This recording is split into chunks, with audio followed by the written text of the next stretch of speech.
అందరికీ నమస్కారం. మన అఖండ భారతావని ఎంతో మంది మహనీయులు, పండితులు, కళాకారులకు పుట్టినిల్లు. ఈ నేల మీద సంస్కృతి, సాంప్రదాయం నెలవై ఉంటాయి. ఇది ఒక కర్మభూమి, అలాగే వేదభూమి కూడా. ఈ నేలపై ఎన్నో యుద్ధాలు జరిగాయి. ఎందరో పరాక్రమవంతులైన రాజులు కూడా ఉన్నారు ఇక్కడ. చరిత్ర పుటల్లోకి వెళితే అలుపెరగని ధీరులు, యోధులు కూడా ఉన్నారు. అతి పరాక్రమవంతులైన రాజులు పుట్టిన నేల ఇది.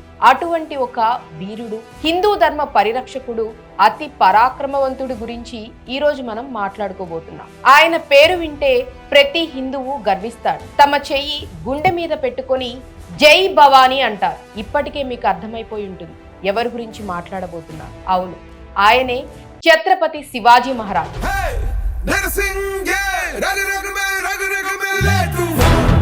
ఆయన చరిత్ర గురించి, ఆయన చేసిన యుద్ధాల గురించి ఒకసారి తెలుసుకుందాం. ఆ రోజు శివనేరి కోటపై గాలి చాలా బలంగా వీస్తోంది.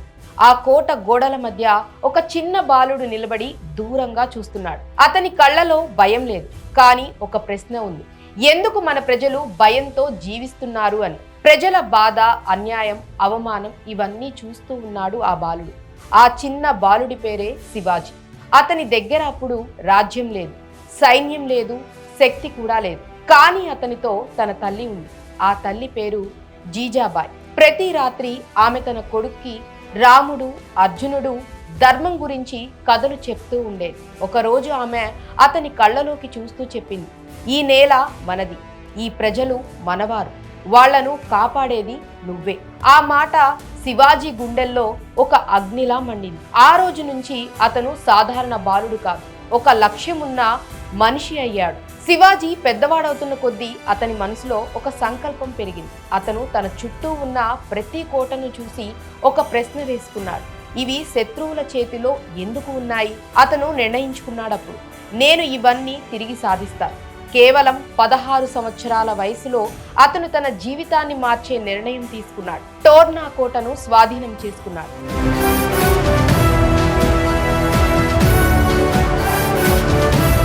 అది ఒక చిన్న కోట మాత్రమే, కానీ అది ఒక సామ్రాజ్యానికి మొదటి అడుగని చెప్పాలి. ఆ రోజు అతని దగ్గర కేవలం కొద్ది మంది సైనికులు మాత్రమే ఉన్నారు. కానీ అతని దగ్గర ఉన్నది ఒక పెద్ద సైన్యం కంటే గొప్పది. అదే విశ్వాసం. శత్రువులు అతన్ని చూసి నవ్వేవారు, ఈ చిన్న బాలుడు మమ్మల్ని ఓడిస్తాడా అని.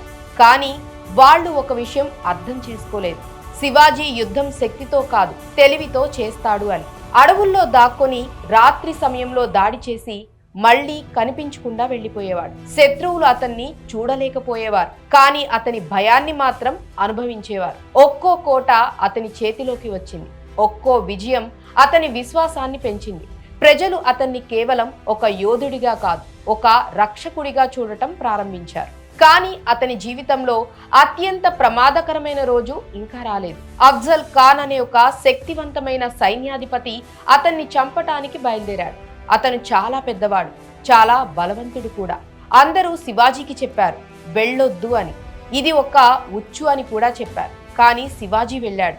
ఎందుకంటే అతను తన ప్రాణం కోసం కాదు, తన ప్రజల భవిష్యత్తు కోసం జీవిస్తున్నాడు కాబట్టి. ఆ రోజు ప్రతాప్గఢ్ కోట దగ్గర ఇద్దరూ కలుసుకున్నారు. అఫ్జల్ ఖాన్ శివాజీని ఆలింగనం చేసుకున్నాడు. కానీ అది స్నేహం కాదు, అది ఒక మోసం. ఒక్కసారిగా అతను శివాజీని చంపటానికి ప్రయత్నించాడు. కానీ అతను ఊహించని విషయం జరిగింది. శివాజీ ముందే సిద్ధంగా ఉన్నాడు. అతని చేతిలో ఉన్న వాగ్నక్తో అతను తన్ను తాను రక్షించుకున్నాడు. ఆ రోజు అతను కేవలం తన ప్రాణాన్ని మాత్రమే కాదు, తన భవిష్యత్తును కాపాడుకున్నాడు. ఈ సంఘటన తర్వాత శివాజీ పేరు దేశమంతా మారుమోగింది. ఇప్పుడు అతను కేవలం ఒక మనిషి కాదు, ఒక ఆశ. ప్రజలు అతన్ని చూసి ధైర్యం పొందారు. కానీ అతని జీవితంలో ఇంకా పెద్ద పరీక్ష మిగిలే ఉంది. మొఘల్ చక్రవర్తి ఔరంగజేబు అతన్ని ఆగ్రాకు పిలిచాడు. అది ఒక ఆహ్వానం కాదు, ఒక ఉచ్చు. అక్కడ అతన్ని అవమానించారు, అతన్ని నిర్బంధించారు కూడా. ఒక చిన్న గదిలో బంధించారు. బయట శత్రువులు, లోపల ఒంటరితనం. చాలా మంది అనుకున్నారు శివాజీ కథ ఇక్కడితో ముగిసింది అని. కానీ వాళ్ళు ఒక విషయం మర్చిపోయారు, శివాజీ ఎప్పుడూ ఓడిపోడు.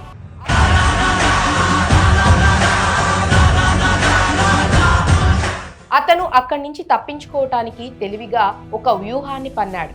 అనారోగ్యంగా ఉన్నట్లు నటించాడు. రోజు ఫలాల బుట్టలను బయటకు పంపించాడు. ఒకరోజు అతను ఆ బుట్టలో దాక్కుని బయటకు వెళ్ళిపోయాడు. శత్రువులు ఇది గమనించలేదు. అతను మళ్ళీ స్వేచ్ఛ పొందాడు. శివాజీ కేవలం అక్కడి నుంచి తప్పించుకోలేదు, తిరిగి వెళ్ళి వారిపై దాడి చేయటానికి వ్యూహాన్ని కూడా రచించాడు. చివరకు 1674లో రాయ్గఢ్ కోటలో ఒక చారిత్రక రోజు వచ్చింది. శివాజీ సింహాసనం మీద కూర్చున్నాడు.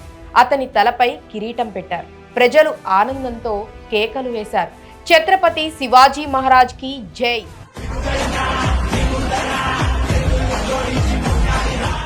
ఆ రోజు అతను కేవలం రాజు కాలేదు, ఒక స్వప్నానికి రూపమిచ్చాడు.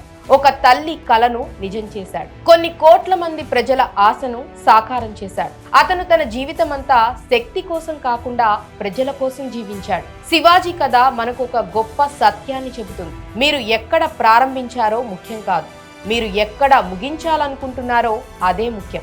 ఒక చిన్న కోటలో పుట్టిన బాలుడు ఒక సామ్రాజ్యాన్ని నిర్మించాడు. అతను చనిపోయాడు, కానీ అతని కథ చనిపోలేదు. ఎందుకంటే ప్రతిసారి ఒక మనిషి భయాన్ని జయించినప్పుడు, ప్రతిసారి ఒక మనిషి తన కల కోసం పోరాడినప్పుడు అక్కడ ఒక కొత్త శివాజీ పుడతాడు. ఇది కేవలం ఒక రాజు కథ కాదు, ఇది ధైర్యం కథ. ఇది ఒక సంకల్పానికి సంబంధించిన కథ. ఇది ఒక అసాధ్యాన్ని సాధ్యం చేసిన మనిషి కథ. విన్నారు కదా, ఎంతో వీరోచితంగా వ్యవహరించి మొఘలులను గడగడలాడించిన శివాజీ మహారాజ్ కథ గురించి. ఆయన ధైర్యం, స్థైర్యం, వీరత్వానికి ప్రతీక. ఇలాంటి మహనీయులు చరిత్రలో, మన హృదయాల్లో ఎప్పటికీ చిరస్థాయిగా నిలిచిపోతారు. జై భవానీ, జై శివాజీ.